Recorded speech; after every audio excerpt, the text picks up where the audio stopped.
Bismillahirrahmanirrahim. Uhayyikum jami'an bitahiyyatul Islam. Assalamualaikum warahmatullahi wabarakatuh. Bismillahirrahmanirrahim. Bismillahi ma sya'allah, la yasuqul khair illallah. Bismillahirrahmanirrahim. Bismillahi ma sya'allah, ma kana min ni'amin faminallah. Bismillahirrahmanirrahim. Bismillahi ma sya'allah, wa la hawla wa la quwwata illa billahil aliyyil azim. Alhamdulillah, alhamdulillahilladzi la yansa man dzakara. Segala puji bagi Allah yang tidak melupakan hamba-hambanya yang senantiasa berzikir kepada Allah. Alhamdulillahilladzi la yudayyi'u man syakara. Segala puji bagi Allah yang tidak melemahkan hamba-hambanya yang senantiasa bersyukur kepada Allah. Alhamdulillahilladzi la yukhayyibu man raja. Segala puji bagi Allah yang tidak menelantarkan hamba-hambanya yang senantiasa berharap kepada Allah, menggantungkan seluruh harapannya kepada Allah. Walhamdulillahilladzi yajzi bihil ihsani ihsana wa bisabri najata wa ghufrana. Dan segala puji bagi Allah yang membalas satu kebaikan dengan kebaikan yang lain, dan kepada hamba-hambanya yang bersabar Allah berikan kemenangan dan Allah berikan pengampunan.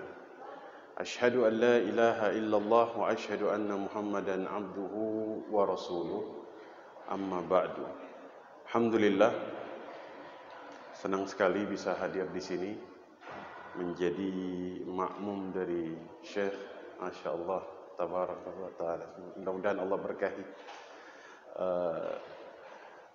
Saya pernah bertemu 2 tahun yang lalu Syekh ya, di Syukriyah. Beliau diundang pada saat itu. Hari ini alhamdulillah bisa bertemu lagi.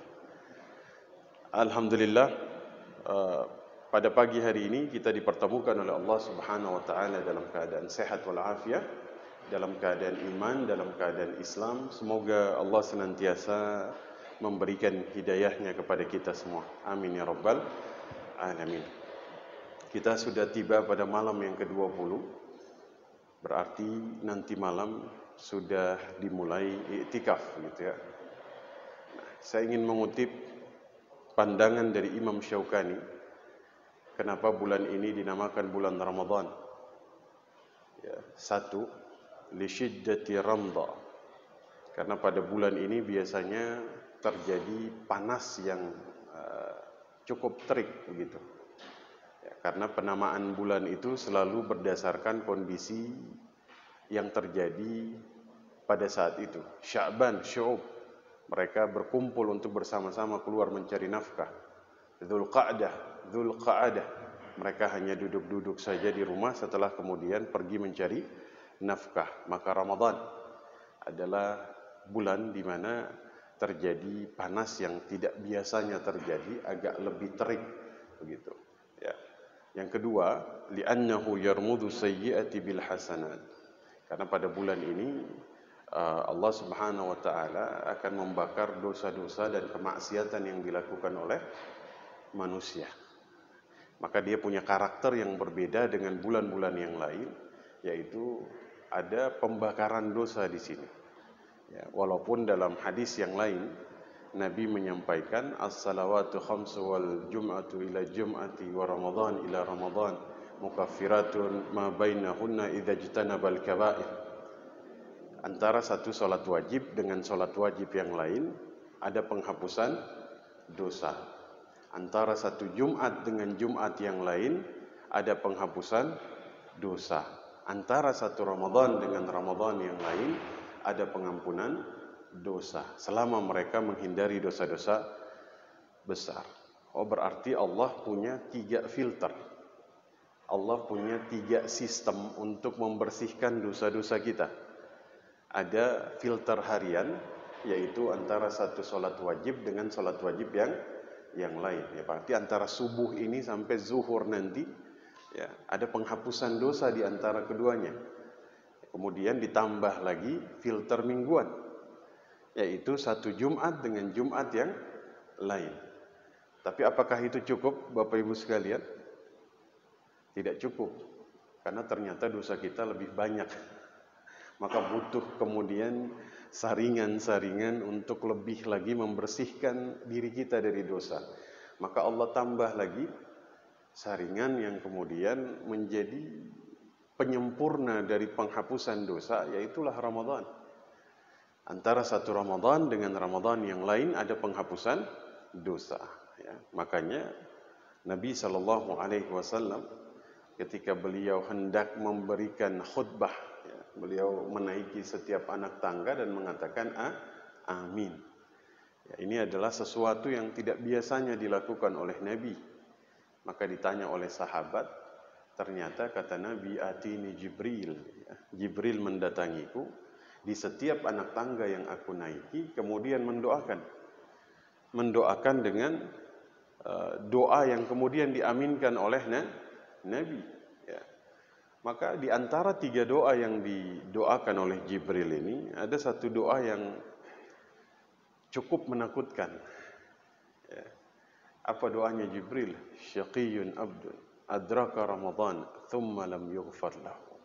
Celakalah seseorang diberikan kesempatan masuk bulan Ramadan, ya, diberikan kesehatan, diberikan nikmat, diberikan keluasan, tapi dia keluar tanpa diampuni dosa-dosanya, maka celakalah dia, kata Jibril.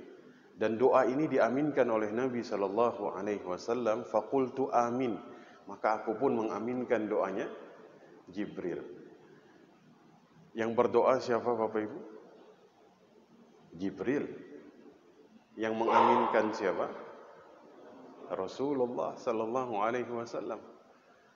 Jibril ini kan, Nabi mengatakan, Innallaha ta'ala idza ahabba abdan fanada Jibril. Allah kalau mencintai seorang hamba, maka yang dipanggil adalah Jibril. Ya Jibril, innallaha ta'ala tabaraka wa ta'ala ahabba fulan fa ahabbahu. Allah mencintai si fulan, maka engkau cintai dia. Fayunadi Jibril fis sama, maka Jibril kemudian menyeru kepada para penghuni langit. Allah mencintai si fulan, maka kalian cintai dia. Ya, berarti doanya Jibril ini mewakili doanya penghuni langit. Maka ini yang membuat kata Ibnu Mas'ud, ya, kami mempersiapkan diri masuk bulan Ramadan 6 bulan sebelum masuknya bulan Ramadan. Kenapa? Betul-betul persiapan yang matang sehingga mereka ini tidak menjadi bagian dari doanya Jibril. Celakalah seseorang masuk bulan Ramadan, keluar tapi kemudian tidak diampuni dosanya. 6 bulan lalu kita lagi mikirin apa? 6 bulan lalu. Ya, hatta saya sendiri pun mungkin belum terpikir tentang Ramadan. Ya, karena 6 bulan dari sekarang ini kan masih bulan apa? November ya. Tapi mereka itu sudah mempersiapkan diri karena khawatir mereka menjadi bagian dari apa yang didoakan oleh Jibril. Ya.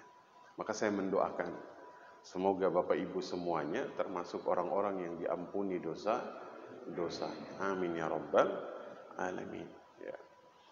Kemudian bulan Ramadan ini adalah satu bulan yang kemudian di dalamnya ada amalan yang kemudian kita itu tidak menemukan atau tidak ada timbangan di atas muka bumi yang bisa menimbang besarnya 2 amalan yang ada di dalam Ramadan. Satu, sabar. Ya. Tidak ada timbangan di atas muka bumi yang bisa menimbang besarnya pahala sabar. Ya. Kalau kita kemudian melihat Allah Subhanahu wa taala ini begitu memberikan kemuliaan kepada orang yang bersabar di dalam hidupnya, ya, maka Ramadan ini seolah-olah kemudian salah satu madrasah agar siapapun yang masuk di dalamnya itu bisa merasakan nikmatnya kesabaran. Ya. Ada sebuah kisah dalam kitab Ats-Tsiqat yang ditulis oleh Ibnu Hibban. Ya. Suatu hari, kuntu murabitan fi arish Misr. Aku berada di perbatasan kota Mesir. Fara'aitu al-khayma mumbatiha jiddan. Aku melihat ada sebuah kemah sebuah rumah yang sangat kemudian memprihatinkan ya. Kemudian beliau ingin melihat ke dalamnya, siapa yang kemudian tinggal di dalam kemah atau rumah yang kemudian sangat memprihatinkan tersebut. Ya. Fara'aitu rajulan, aku melihat seorang laki-laki di dalamnya. Dhahabat yadai wa rijlai, ya, tangannya buntung, kakinya buntung, ya, matanya buta, ya, telinganya ini hanya sedikit bisa mendengar. Kemudian pada saat dilihat, orang tua yang buta tersebut sedang berdoa kepada Allah Subhanahu wa taala. Ya, ya Allah, berikanlah kekuatan, ilham kepadaku agar bisa senantiasa bersyukur kepadamu, karena engkau telah melebihkan aku dari hambamu yang lain. Masya Allah. Ya, diceritakan dalam kitab ini Ibnu Muhammad yang kemudian ketika melihat orang tua tersebut, ayo ni'amin, nikmat yang mana? Tanganmu buntung, kakimu buntung, matamu buta. Nikmat yang mana yang membuat dirimu bersyukur? Dan apa yang kemudian menjadi kelebihanmu atas hamba yang lain? Uskut, katanya, diamlah. Ya. Jika kemudian Allah mengirimkan lautan menenggelamkan diriku, ya, ausimaan atau langit kemudian meremukkan seluruh tubuhku, atau mendatangkan api sebesar gunung yang kemudian membakar diriku, tidak akan mengurangi sedikit pun rasa syukurku kepada Allah. Ya. Karena Allah telah memberikan lisan kepadaku untuk senantiasa berzikir kepadanya. Masya Allah. Tapi aku punya seorang anak laki-laki yang senantiasa membantu diriku. Jadi ternyata beliau punya seorang anak laki-laki yang senantiasa membantu beliau untuk makan, untuk digendong, dimandikan, ya. Falam arahu mundu thalatha ayyam. Sudah 3 hari saya tidak pernah melihat dirinya. Ya. Akhirnya, bisakah engkau mencarikan dirinya? Ya. Sudah 3 hari berarti beliau belum makan. Walihada, akhirnya dicarilah, ya, dicarilah anak dari orang tua tersebut. Ketika dicari, yang beliau temukan anaknya ini ternyata sudah mati dimakan serigala. Ya. Beliau akhirnya mencoba mencari cara yang terbaik. Bagaimana caranya saya mengabarkan kepada orang tua tersebut yang berada pada kondisi yang memprihatinkan bahwa anaknya sudah mati dimakan serigala. Sementara anaknya ini adalah satu-satunya cara beliau menggantungkan hidupnya. Akhirnya beliau mencari sebuah cara untuk memberitakan ini dengan cara mengajak orang tua yang sangat memprihatinkan ini untuk berdialog. Ya, akhirnya beliau bilang, atas ma'a Ayyub. Beliau datang, ya, sebelum mengabarkan beliau tanya, apakah engkau pernah mendengar kisah Ayyub? Naam. Ya. Allah itu memberikan ujian kepada Ayyub dengan hartanya. Ibtalallahu fi malihi. Ya. Apa yang kau temukan ketika Allah menguji Ayyub dengan hartanya? Wajadahu sabiran. Aku menemukan Ayyub dalam keadaan sabar. Taib. Kalau Ayyub sabar, kemudian Allah tambah lagi ujiannya. Dengan cara apa? Allah uji dengan anak-anaknya. Dalam waktu 1 malam seluruh anaknya Nabi Ayyub ini meninggal. Ya. Apa yang engkau temukan dalam diri Ayyub? Wajadahu sabiran. Aku menemukan dirinya dalam keadaan sabar. Nah, ketika Ayyub bersabar, maka Allah kemudian tambah lagi ujiannya. Apa ujiannya? Kali ini Allah uji dengan jasadihi, dengan fisiknya. Allah kasih luka yang kemudian memenuhi seluruh badannya. Ya. Apa yang engkau temukan dalam diri Ayyub? Wajadahu sabiran. Aku menemukan Ayyub dalam keadaan sabar. Ya, Nabi Ayyub ini lukanya hanya di fisik, Pak. Kita ini, luka batin kita, kalau Allah tampakkan dalam keadaan fisik, mungkin lebih banyak lagi. ya, luka seluruh tubuh ini ya. Nah, apa yang kau temukan? Aku menemukan Ayub dalam keadaan sabar. Maka kata orang tua tersebut, ini saya minta tolong cari anak saya, tapi beliau kembali dalam keadaan mengajak berdiskusi. Padahal ingin mencari cara untuk memberitakan kepada beliau bahwa anaknya dimakan serigala. Taib katanya. Di mana anakku? Maka dikatakan oleh beliau, mintalah kesabaran kepada Allah Subhanahu wa taala, anakmu mati dimakan serigala. Tapi yang luar biasa justru yang keluar dari lisannya, alhamdulillah, segala puji bagi Allah yang tidak menjadikan aku meninggalkan anak keturunan yang bermaksiat kepada Allah. Langsung meninggal saat itu juga. Maka kan beliau kebingungan, bagaimana caranya saya memenuhi hak-hak orang tua ini dengan cara memandikan, mengkafani dan menguburkan. Sementara beliau sendirian.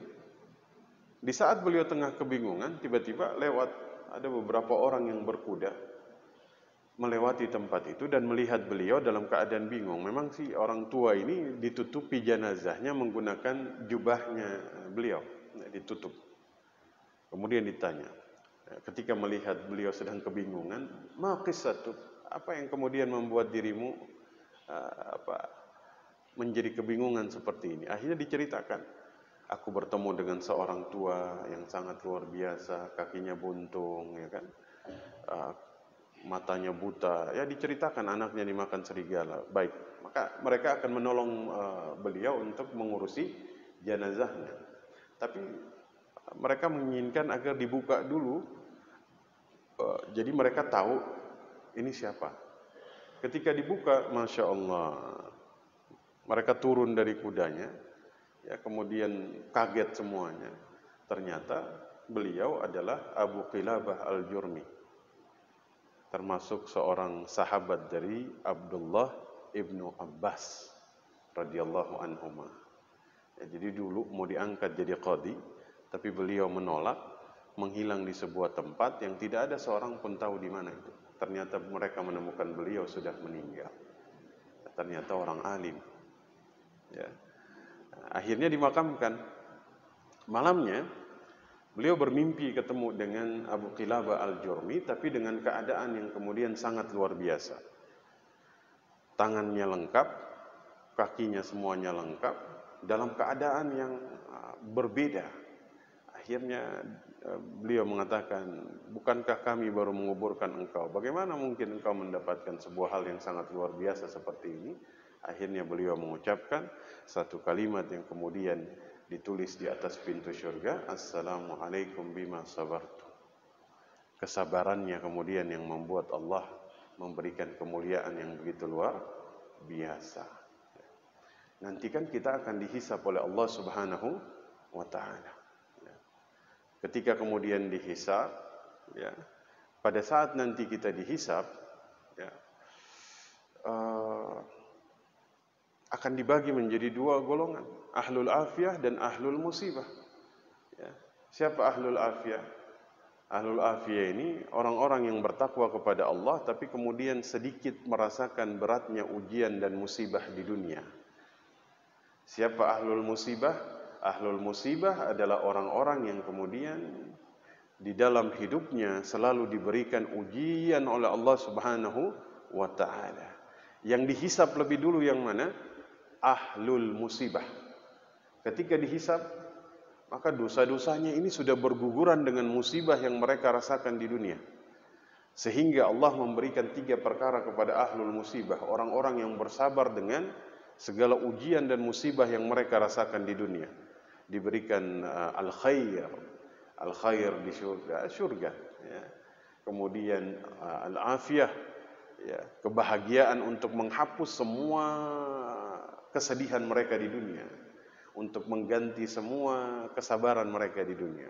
Al-manzilah, diberikan sebuah rumah yang sangat megah di surga. Sampai-sampai ahlul afiyah, orang-orang yang kemudian tidak merasakan pahitnya hidup, orang-orang yang apa yang dia inginkan selalu terpenuhi, orang-orang yang tidak pernah merasakan beratnya penderitaan di dalam kehidupan, itu minta dihidupkan agar bisa merasakan yang namanya sabar. Ya. Maka kemudian Ramadan ini hadir agar kemudian kita semua ini bisa merasakan nikmatnya amalan yang disebut sabar ini. Ya, agar kemudian nanti kita memperoleh kebahagiaan dunia dan akhirat. Amin ya rabbal alamin. Yang kedua, ya karena di dalam bulan Ramadan ini ada satu amalan yang kemudian tidak ada satu pun timbangan yang bisa menimbang besarnya amalan tersebut, yaitu puasa. Amalan yang lain biasanya kita akan kemudian menemukan ya penjelasan dari Nabi Shallallahu Alaihi Wasallam tentang bilangan dari balasan pahala dari amalan tersebut. Ya, barang siapa sholat di Masjid Nabawi maka dia mendapatkan pahala seperti 1000 kali sholat di tempat yang lain. Barang siapa sholat di Masjidil Haram 100.000 kali. Barang siapa membacakan satu huruf dari Al-Quran, maka dia dibalas 10 kebaikan dari setiap huruf yang dia baca. Ya, sedekah dan lain-lain. Sholat berjamaah, kan disebutkan. Tapi ada satu amalan yang kemudian tidak disebutkan berapa kuantitas atau bilangan yang berhubungan dengan balasan amalan tersebut. Yaitu puasa. Kenapa? Karena saking besarnya pahala yang diterima oleh seorang hamba jika kemudian dia melakukan amalan tersebut. Puasa. Bahkan kata seorang tabi'in, Sufyan bin Uyainah, nanti Allah Subhanahu wa Ta'ala akan kemudian menghisab kita sehingga kita akan diminta untuk membayar setiap kezaliman yang kita timbulkan di dunia. Jika kemudian habis semuanya, ini kan kalau sudah dihisab ini, ya, urusan bayar membayar, siapa yang yakin bahwa amalannya ini akan surplus? Ada yang yakin amalannya surplus? Kan Nabi pernah bertanya kepada sahabat, "Atadruna man muflis?" Tahukah kalian orang yang bangkrut? Kata sahabat, al-muflisu fina man la dirhama wala mata'. Dalam pandangan kami orang yang bangkrut itu orang yang enggak punya dirham, enggak punya kesenangan dunia, maksudnya tidak merasakan kenikmatan. Kata Nabi, al-muflisu min ummati ya'ti yaumal qiyamati bi salati. Ya, yakni orang yang bangkrut dari umatku adalah orang yang datang di hari kiamat bawa pahala salat, zakat, sedekah, bacaan Qur'annya, dia datang dengan begitu banyak pahalanya atau amalannya. Ya. Tapi kemudian dia datang dalam keadaan syatama hadza, qadzafa hadza, akala mala hadza, daraba hadza. Tapi dia datang dalam keadaan pernah memfitnah saudaranya, mencaci maki saudaranya, pernah memukul saudaranya, pernah menumpahkan darah saudaranya. Ya. Maka kata Allah, fayu'ta min hasanatihi hadza wa hadza min hasanatihi hadza. Bayarlah kata Allah. Bayar pakai apa Bapak Ibu? Ada ATM di akhirat? Ambil terus bayar? Tidak ada. Maka bayar pakai pahala salat kita. Bayar pakai pahala umroh haji kita. Balas pakai pahala bacaan Quran kita. Semua akan digunakan untuk membayar setiap kezaliman yang kita timbulkan kepada orang lain. Hanya satu amalan yang kemudian tidak akan digunakan, tidak akan diambil untuk membayar segala kezaliman yang kita timbulkan bagi orang lain. Amalan apa itu? Puasa. Jika hanya itu yang tersisa dan ini menjadi salah satu amalan yang tersisa dari kita, maka akan dibiarkan untuk kita dan menjadi asbab Allah memasukkan kita ke dalam syurga. Masya Allah. Ya. Maka beberapa hari ini, ya, mungkin sudah seminggu yang lalu, ya, ini tidak semuanya, ya, cuman biasanya, ya, ketika lagi lewat, ya, ada rukuk begitu, ada saudara-saudara kita, ojol, ya, tidak semua ojol, tapi ada beberapa yang saya lihat siang-siang lagi ngopi di pinggir jalan, lagi makan, ya. Sulit bagi kita mencari uzur bagi mereka. Sulit nggak? Sulit. Yang boleh tidak berpuasa siapa saja? Orang gila. Apakah mereka gila? Enggak. Ibu hamil. Apakah dia hamil? Bukan perempuan, laki-laki. Ya kan? Masya Allah. Kalaulah kemudian mereka tahu bahwa amalan ini adalah amalan yang kemudian sangat besar di sisi Allah Subhanahu wa taala. Mudah-mudahan Allah kasih hidayah kepada mereka. Maksudnya Allah kasih keteguhan sehingga mereka bisa melaksanakan puasa Ramadan. Tidak ada alasan untuk kemudian tidak berpuasa. Zaman dulu perang Badar, perang Tabuk, semua dalam keadaan puasa. Cuman memang luar biasa. Man shama Ramadhana imanan wahtisaban. Karena berpuasa dengan iman mereka, maka segala hal menjadi ringan. Kemudian yang ketiga, ini biasanya kajian subuh sampai jam berapa sini, Pak? Jam 8, Masya Allah. Karena kita belum masuk judul ini masih apa? Masih mukaddimah ini kan. Karena pas anak lewat tadi Syekh di ternyata judulnya Lailatul Qadar ini kan. Maka ini masih mukaddimah dari Lailatul Qadar.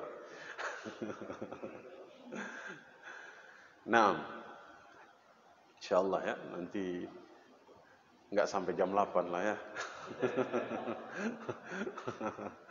Nah, selanjutnya, karena Ramadan ini kata Rasul sallallahu alaihi wasallam, "Idza kana Ramadan futtihat abwabur rahmah." Jika datang bulan Ramadan, maka Allah membuka pintu-pintu rahmat. Nah, ini termasuk kemuliaan dari Ramadan, dibukanya pintu-pintu rahmat. Rahmat ini kalau kata Ibnu Faris, keluasan hati, kelembutan hati, yang kemudian ada pada diri seorang manusia, rahmat. Maka ketika Nabi bersabda, Innallaha ta'ala khalaqa mi'ata rahmatan yawma khalaqas samawati wal ard. Allah menciptakan 100 rahmat ketika menciptakan langit dan bumi. Kullu rahmatin minha tibaqa ma bainas sama'i wal ard. Setiap 100 rahmat ini luasnya seluas langit dan bumi. Fa ahbata rahmatan minha ilal ard. Ternyata hanya satu yang Allah turunkan di dunia. Wa biha ta'tiful walidatu ala waladiha. Dengan 1/100 rahmat ini seorang ibu menyusui anaknya yang masih kecil. Wa biha tashrabu at-tayru wal wuhushu minal ma'.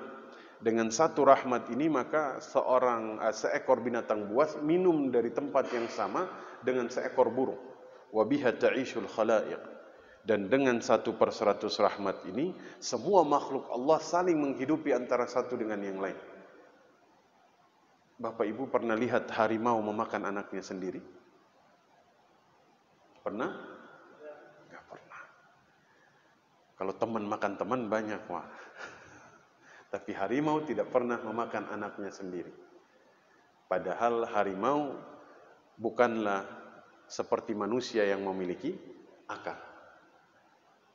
Atau Bapak Ibu melihat seorang pemburu monyet, ketika dia memburu monyet, dia menemukan monyet ini masih ada induknya, maka yang dia bunuh biasanya oleh pemburu ini adalah induknya. Kenapa, Pak? Karena walaupun pemburu ini memegang senapan, tapi sangat berat menghadapi induk monyet yang melindungi anaknya. Masya Allah. Bisa berubah menjadi sangat menakutkan.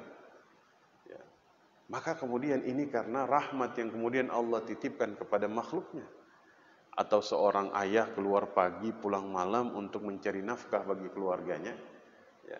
Atau seorang ibu menunggui anaknya yang sedang sakit, rela memberikan apa saja untuk melihat kesembuhan anaknya. Ini karena apa? Karena 1/100 rahmat yang Allah titipkan. Tapi beda dengan harimau dan monyet. Kadang-kadang kita manusia tidak selalu bisa menjaga ini. Kita menemukan banyak sekali zaman sekarang seorang ibu yang membunuh anaknya sendiri. Seorang ayah yang mohon maaf bahkan memperkosa putrinya sendiri. Di sini kemudian muncul pertanyaan, kenapa rahmat yang ada dalam diri mereka kemudian terlupakan? Padahal sangat berbahaya jika kemudian Allah itu mencabut yang namanya rahmah, yang namanya rahmat. Kalau ini yang dicabut, kata Nabi Shallallahu Alaihi Wasallam, ya, jika Allah mencabut rahmat dari dalam diri seorang manusia, kecuali dia syaghi, celaka. Ini kata Nabi. Ya. Ma tunza'u rahmatun illa min syaghi. Tidaklah Allah cabut rahmat dari dalam diri seorang manusia kecuali dia celaka. Kecuali dia celaka. Kita pernah kemudian melihat Nabi menceritakan ada seorang wanita, ya, kemudian dia masuk neraka hanya karena dia mengikat kucingnya 3 hari 3 malam, tidak dia kasih makan. Sajanatha hatta matat. Dia ikat sampai mati kucingnya, sengaja dia. Dalam riwayat yang lain dikatakan bahwasanya hiya saimah, hiya qaimah, dia rajin puasa, dia rajin salat. Tapi amalannya tidak bisa menyelamatkan dia karena hilang rahmahnya terhadap kucingnya. Bandingkan dengan ketika Nabi menceritakan seorang wanita, mohon maaf, pelacur. Ya, ketika diceritakan bahwasanya, ya, bainama qalb, di antara kami ada seekor anjing, biraqiyatin kada yaqtuluhul atash, yang berputar-putar di sebuah sumur, hampir mati karena kehausan. Ya, ra'athul baghi min baghaya bani Israel. Ada seorang wanita pelacur dari Bani Israel yang melihat anjing yang kehausan ini, yang berputar-putar hampir mati. Dia turun ke sumur, dia ambil air dengan sepatunya, dia kasih minum anjing tersebut. Masih ada rahmah di dalam hatinya. Apa yang terjadi? Ini menjadi asbab dia mendapat hidayah. Maka dia beramal dan dia meninggal dikatakan masuk syurga. Masya Allah. Jadi kalau kemudian kita hilang rahmah ini dalam diri kita, ini sangat membahayakan hidup kita. Ya. Irhamu man fil ardi yarhamukum man fis sama. Kata Nabi, rahmati yang di bumi, maka yang di langit akan merahmati kalian. Ya. Kata Imam Al-Munawi dalam kitab Faidul Qadir, kata-kata man di sini ism mausul yang bersifat umum, bisighatil umum, maka dia berlaku kepada siapa saja. Yang baik harus dirahmati, hatta yang ahli maksiat harus dirahmati, ya. Yang bisu dirahmati, ya. Yang bisa berbicara dirahmati, burung dirahmati, semua dirahmati. Hatta kambing. Ada sahabat datang kepada Rasul, ya Rasul, saya menyembelih seekor kambing, dan ketika saya sembelih kambing tersebut, saya melakukannya dengan penuh rahmah, dengan penuh kasih sayang. Kata Nabi, walau syad, walaupun hanya seekor kambing, idrahimtaha, jika kamu merahmatinya, maka Allah akan merahmati dirimu. Masya Allah. Maka dalam Islam itu yang diajarkan ini semuanya rahmatan lil alamin. Makanya kan termasuk salah satu perkara, nggak boleh mengasah pisau di depan hewan yang mau disembelih, ya. Itu karena apa? Rahmat, ya. Masya Allah. Jadi sudah berapa tadi Pak? Ramadan membakar dosa. Ramadan adalah salah satu bulan di mana ada 2 amalan yang tidak ada timbangan yang bisa menimbang besarnya pahala amalan tersebut, yaitu sabar dan puasa. Kemudian yang ketiga, keempat, Ramadan ini adalah bulannya rahmat, ya. Yang terakhir yang menjadi judul kita pada pagi hari ini, ya. Karena di bulan Ramadan ini adalah bulannya Al-Quran, ya, di mana ada satu malam yang disebut dengan Lailatul Qadar. Mudah-mudahan Bapak Ibu sekalian mendapatkan kesempatan untuk bertemu dengan Lailatul Qadar. Ya. Banyak sekali pandangan dan pendapat yang kemudian para ulama itu, para sahabat itu mencoba berijtihad kira-kira di malam yang keberapa. Ya, kata Imam Hasanul Basri malam yang ke-17. Kalau kata Imam Hasanul Basri, ya, kata Anas bin Malik malam ke-19. Ya, kalau kata Ibnu Abbas malam ke-23, kalau kata Abu Dzar Al-Ghifari malam ke-25, kalau kata Ubay bin Ka'ab itu malam ke-27. Ya. Ini pandangan-pandangan mereka mencoba berijtihad di mana malam Lailatul Qadar itu berada.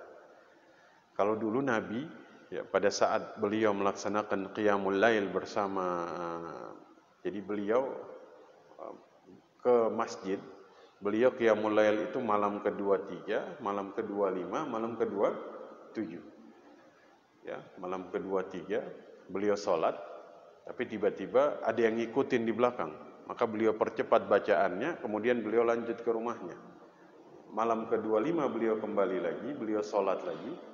Ya, maka semua sahabat yang lagi sholat di Masjid Nabawi, jadi dulu tarawihnya itu pisah-pisah Pak, tidak dalam satu jamaah. Ketika lihat wah ada Rasul, mereka ikut lagi di belakang Rasul. Ya, beliau percepat lagi, beliau sholat di rumah. Malam yang ke-27 begitu lagi. Ya, beliau takut kemudian nanti tarawih ini jadi diwajibkan Syekh ya.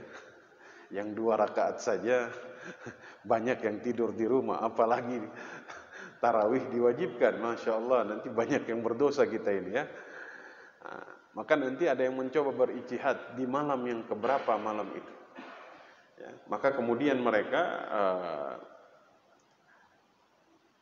menghidupkan seluruh malam ini untuk kemudian mendapatkan kebaikan pada malam-malam tersebut. Ya. Satu malam yang lebih baik dari 1000 bulan. 1000 bulan itu berapa tahun? 83 ya Syekh? 83 tahun, Masya Allah. Ya, usia kita ini kan pendek, ya kan? Bayangkan jika pada malam itu kita bersedekah 1 juta misalnya, ya, berapa pahalanya itu? 1 miliar. Seperti beramal 83 tahun ini kan suatu hal yang luar biasa. Ya, kita ini punya keterbatasan dalam beramal. Kalau Rasul ini kan sedikit-sedikit. Sedikit-sedikit beliau sholat, sedikit-sedikit beliau sedekah, sedikit-sedikit beliau puasa. Kalau kita kan beda Pak, kita sedikit, sholatnya sedikit. Ya kan? Lihat zaman dulu itu kan Qiyamul Lailnya zaman Umar bin Khattab itu ada mencapai 43 rakaat. Yang dibaca surat-surat Al-Mi'un yang lebih dari 100 Syekh. Kalau di Indonesia Syekh, antum baca yang panjang, wah, antum bisa di blacklist Syekh sama jamaah. Wah ini jangan di masjid ini bacaannya panjang-panjang gitu kan. Itu zaman dulu sampai mereka mengikat dirinya dengan tiang Pak, sampai datang bawa tongkat. Saking kemudian ingin mendirikan Qiyamul Lail pada saat itu, mengikat tali dengan tiang biar bisa berdiri. Ya, sampai ada yang bawa tongkat Pak, Masya Allah. Yang dibaca tuh surat-surat yang ayatnya itu di atas 100, Masya Allah. Kalau itu aduh bubar semua jamaah. Besok antum ngimamin Syekh, insya Allah safnya maju. Bisa jadi tinggal beliau sendiri ya.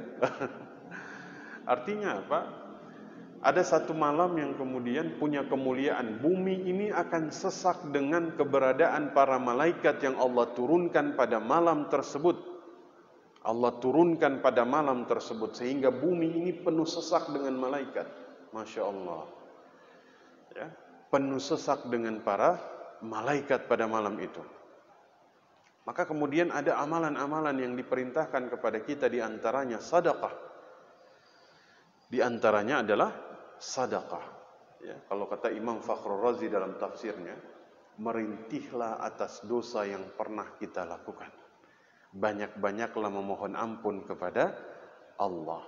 Karena rintihan dosa seorang hamba itu, kata beliau, lebih bergemuruh dibandingkan tasbihnya para malaikat di langit Allah Subhanahu wa ta'ala. Ini dua hal ini nggak bisa dilakukan oleh malaikat. Malaikat nggak bisa bersedekah di langit, nggak ada fakir miskin Pak. Nggak ada fakir miskin. Malaikat nggak bisa merintih karena dosanya, karena diciptakan memang untuk beribadah. Jadi mereka nggak punya dosa. Kita ini dosanya melimpah ruah, insya Allah. Ya. Ana dosanya mungkin yang paling banyak dari antum di sini. Ya. Maka saat itu kita diperintahkan untuk kemudian banyak-banyaklah beribadah pada saat tersebut. Nah, maka kemudian Bapak Ibu yang dimuliakan Allah, pasti tidak semua dari Bapak Ibu pada bulan Ramadan iktikaf, bisa iktikaf di masjid, betul? Ada yang kerja, ada yang kemudian terhalang karena dia harus memenuhi kewajibannya. Ya. Maka di sini kita melihat, saya mengutip dari Imam Syafi'i dalam kitab Al-Um, ya, ketika kemudian dikatakan, anna ihya'aha yahsulu bi an yusalli al-isya fi jama'atin wa ya'zimu ala an yusalli subha fi jama'atin. Minimal Bapak Ibu, ya, menghidupkan Lailatul Qadar bisa dilakukan dengan cara melaksanakan salat Isya berjamaah dan punya azam atau tekad untuk melaksanakan salat subuh berjamaah. Kenapa? Karena dikatakan oleh Imam Malik dalam kitab Al-Muwatta dari Ibnul Musayyib, ya, man syahida Lailatul Qadar yakni fi jamaah faqad akhadha bi hazzihi minha. Barang siapa yang menghidupkan atau menghadiri salat jamaah pada malam Lailatul Qadar, maka dia telah mengambil bagian dari menghidupkan malam tersebut. Jadi usahakan 10 malam terakhir ini, kalau nggak bisa iktikaf di masjid, usahakan bisa menghadiri salat jamaah, minimal Isya dan subuh. Kalau misal kita kan ada batasan, misalnya, nggak boleh kemudian, karena ya kita paham ini masa pandemi gitu ya. Tapi kita kemudian mencoba untuk menghidupkan, mendapatkan kemuliaan. Di sini dikatakan salat berjamaah Isya ataupun subuh. Kenapa? Karena Nabi SAW bersabda, man syahidal isya'a fi jama'atin kana lahu qiyamun nisful lailah. Barang siapa menghadiri salat Isya berjamaah, maka dia telah menghidupkan sebagian malamnya. Ya, wa man shallal isya'a wal fajr fi jama'ah kana lahu ka qiyamil lailah. Barang siapa menghadiri salat Isya berjamaah dan subuh berjamaah, maka baginya pahala salat semalam penuh. Kita kan kemungkinan akan iktikaf dalam keadaan terbatas, bukan? Atau Bapak Ibu terhalang untuk kewajiban yang lain, hanya bisa hadir salat jamaah Isya dan subuh. Mudah-mudahan dimudahkan sehingga mendapatkan kemuliaan menghidupkan malam tersebut. Ya, kenapa? Karena Lailatul Qadar itu terjadi mulai ba'da maghrib sepanjang malam sampai fajar. Ya, sampai fajar. Ya. Ya, maka kemudian sesiapapun yang menghidupkan malam itu, walaupun dia melakukan satu kebaikan yang kecil, mudah-mudahan kemudian dia mendapatkan kebaikan Lailatul Qadar. Nah, sepertinya waktunya sudah habis ya? Belum? Jam 8, Masya Allah. Bercanda pasti kan, gak serius ya? Baik. Nah, maka kemudian dikatakan oleh Sa'id Ibnul Musayyib, ya, Sa'id Ibnul Musayyib ini seorang tabi'in, ya, di Madinah. Beliau ini menantunya Abu Hurairah. Ya, memang luar biasa. Dikatakan beliau ini selama 40 tahun tuh nggak pernah ketinggalan sholat berjamaah. Masya Allah, ya. Sa'id Ibnul Musayyib, ya, seorang alim yang tajir. Tajir ini pedagang, Pak. Kalau kita kan tajir Syekh di Indonesia, tajir tuh, wah, tajir, orang kaya ya. Padahal semua pedagang itu ya tajir, Pak. Ya, yang jualan buah juga tajir, pedagang. Nah, beliau itu mengatakan bahwasanya, ya, man syahidal isya min lailatul qadar faqad akhadha bi hazzihi minha. Barang siapa kemudian ikut salat Isya berjamaah di Lailatul Qadar, berarti dia telah mengambil bagian dari Lailatul Qadar. Ya. Jadi usahakan Bapak Ibu kemudian bisa menghidupkan malam walaupun hanya dengan salat Isya berjamaah. Ya kalau keadaan normal, tafadhal ya. Di sini mungkin itikaf juga tapi terbatas ya, Pak. Enggak ada. Ada, tapi terbatas mungkin kan? Nah, silahkan diambil. Ya. Kenapa? Agar bisa mendapatkan kemuliaan Lailatul Qadar. Saya mendoakan semoga Bapak Ibu sekalian mendapatkan ini. Amin ya Rabbal Alamin. Ya. Maka kalau bisa hadiri salat Isya dan subuh secara berjamaah. Ya. Salat malam, Qiyamul Lail. Ya, Qiyamul Lail. Ya, pada malam itu ya, kita Qiyamul Lail ya. Berdasarkan kemudian yang dikatakan Nabi sallallahu alaihi wasallam, "Man qama lailatul qadri imanan wa ihtisaban, ghufira lahu ma taqaddama min dzambi." Barang siapa melaksanakan salat malam pada malam Lailatul Qadar dengan iman dan harapan, berharap atas pahala dari Allah Subhanahu wa taala, maka dosa-dosanya yang lalu akan diampuni oleh Allah Subhanahu wa taala. Ya. Terakhir, mengamalkan satu doa. Saya yakin Bapak Ibu yang hadir di sini hafal doa ini. Doa yang tidak begitu panjang, doa ini pendek insya Allah. Ya. Aisyah itu berkata kepada Rasul sallallahu alaihi wasallam. Beliau bertanya, "Ara'aita in alimtu ayu lailatin lailatul qadri, ma aqulu fiha?" Ya. Jika saja ada satu hari yang aku tahu bahwa itu adalah Lailatul Qadar, lantas apa doa yang harus aku ucapkan? Maka kemudian Nabi mengatakan, qala quli Allahumma innaka afuwun tuhibbul afwa fa'fu anni.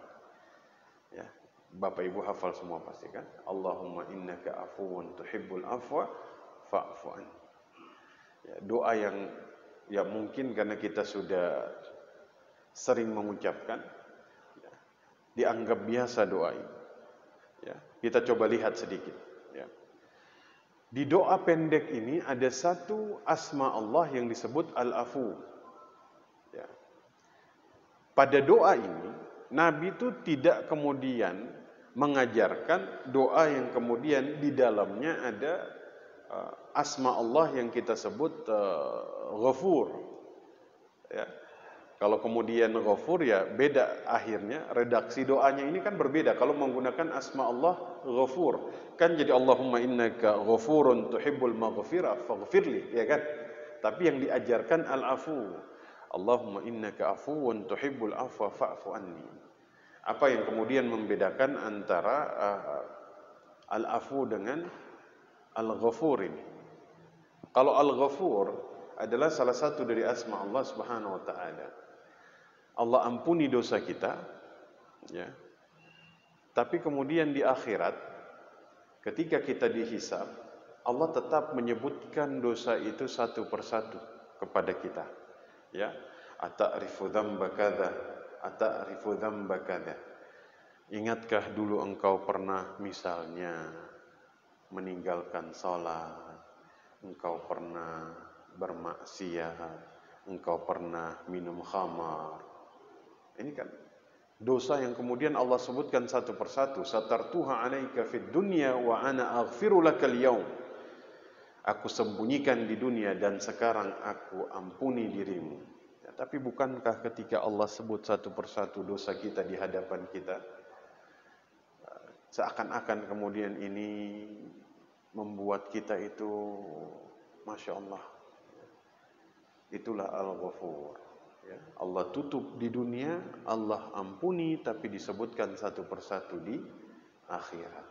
Tapi Al-Afu, Bapak Ibu sekalian, Al-Afu ini Allah ampuni di dunia, Allah tutupi di dunia, di akhirat tidak lagi Allah sebut dosa-dosa tersebut. Ya, ini seperti angin yang meniup, bekas jejak langkah kaki kita. Seperti kita berjalan di atas pasir, ada jejaknya, kemudian Allah datangkan angin untuk menghapus jejak itu, sehingga tidak ada seorang pun yang tahu bahwasanya kita itu berdosa atau pernah melakukan satu dosa. Masya Allah. Maka bacalah sebanyak-banyaknya di 10 hari terakhir ini. Semoga Allah mengampuni dosa kita, baik terang-terangan maupun secara diam-diam, sengaja, tidak sengaja, semuanya Allah ampuni. Dan semoga Allah ini tidak lagi kemudian menyebutkan satu persatu dosa-dosa kita ini di hadapan kita nanti di akhirat. Ya. Maka kemudian perkara menampakkan dosa ini, makanya ini adalah salah satu perkara yang tidak diampuni. Ya, makanya ketika melihat ada orang yang kemudian tidak puasa dan dia makan, dia tampakkan dosanya ini terang-terangan. Ya, kata Nabi, seluruh dosa itu mu'afan, akan diampuni, illal, kecuali orang yang menampakkan dengan terang-terangan dosanya. Jangan dianggap remeh, Pak. Ya, ada kita ini kadang-kadang bermaksiat kemudian kita ceritakan kepada orang lain. Allah. Ya, hatta di akhirat saja ketika Allah sebut, kita bergetar hati kita. Ya, maka kemudian bacalah sebanyak-banyaknya doa ini. Semoga Allah Subhanahu wa taala mengampuni semua dosa kita. Amin ya rabbal alamin. Allah meluaskan segala kesempitan yang ada di dalam hidup kita, ya. Allah kemudian mengangkat setiap musibah yang ada di dalam hidup kita, ya. Allah kemudian meluaskan hidup kita, ya. Ramadan adalah bulan di mana Allah turunkan Al-Qur'an. Ya, maka muliakanlah para ahli Quran, ya. Ahli Allah, kata Nabi sallallahu alaihi wasallam. Sahabat tanya, "Ya Rasulullah, Allah punya ahli di dunia?" Naam, Allah punya ahli di dunia. Siapa mereka? Ahli Quran. Masya Allah. Mudah-mudahan kita doakan Allah Subhanahu wa taala merahmati beliau, ya, menjaga beliau. Ini satu kemuliaan, ya. Bisa ada syekh di tengah-tengah kita semua, ya. Maka Al-Qur'an ini memuliakan, Pak, ya. Al-Qur'an turun di bulan Ramadan, maka Ramadan jadi bulan paling mulia, ya. Jadi sebelum diturunkannya syariat puasa, bangsa Arab itu tahu Ramadan ini bulannya Quran. Al-Quran turun di bulan Ramadan. Ramadan jadi bulan yang mulia. Di malam Lailatul Qadar. Maka malam Lailatul Qadar jadi malam yang lebih baik dari 1000 bulan. Yang membawanya adalah malaikat Jibril. Maka Jibril jadi penghulunya para malaikat. Diturunkan kepada Rasul sallallahu alaihi wasallam, maka Rasul jadi Rasul yang paling mulia di antara para Rasul. Diturunkan di kota Makkah, maka kota Makkah jadi kota yang mulia bagi kita umat Islam. Diturunkan di Madinah, maka Madinah jadi kota yang kedua mulia di antara kaum muslimin. Barang siapa yang ingin dimuliakan oleh Allah Subhanahu wa taala, maka muliakanlah Al-Qur'an. Karena kemuliaan kita akan berhubungan dengan bagaimana caranya kita berhubungan dengan Al-Qur'an. Al-Qur'an ini memuliakan waktu, tempat, manusianya dimuliakan, ya. Maka kemudian muliakanlah ahli Qur'an. Semoga kemudian Allah memuliakan kita. Amin ya rabbal alamin. Seharusnya beliau yang lebih berhak ada di sini, Syekh. Muta'assib. Taib, saya kira yang jam 8 tadi cuman bercandaan saja, ya. Tidak serius, ya. Dan untungnya antum enggak taruh air di sini. Pernah ada di satu tempat, Syekh. Mungkin bekas kajian semalam mereka lupa, ya. Kajian pagi ana udah ambil, Syekh, udah taruh. Inian lupa kan? Ya. Sebelum minum udah diingatkan, Ustadz puasa. Oh, Masya Allah, taruh. Refleks, ya. Kalau mereka ingatkan ana udah minum, Masya Allah, alhamdulillah rezeki, ya. Seperti itu. Ya, mudah-mudahan Allah merahmati kita semua. Saya kira cukup yang saya sampaikan. Aqulu qouli hadza wa astaghfir li wa lakum wa lisairil muslimina wal muslimat wal mu'minina wal mu'minat al ahya'i minhum wal amwat fastaghfiruhu innahu huwal ghafurur rahim. Kita tutup dengan doa kafaratul majlis. Subhanaka Allahumma wa bihamdika asyhadu an la ilaha illa anta astaghfiruka wa atubu ilaik. Assalamualaikum warahmatullahi wabarakatuh.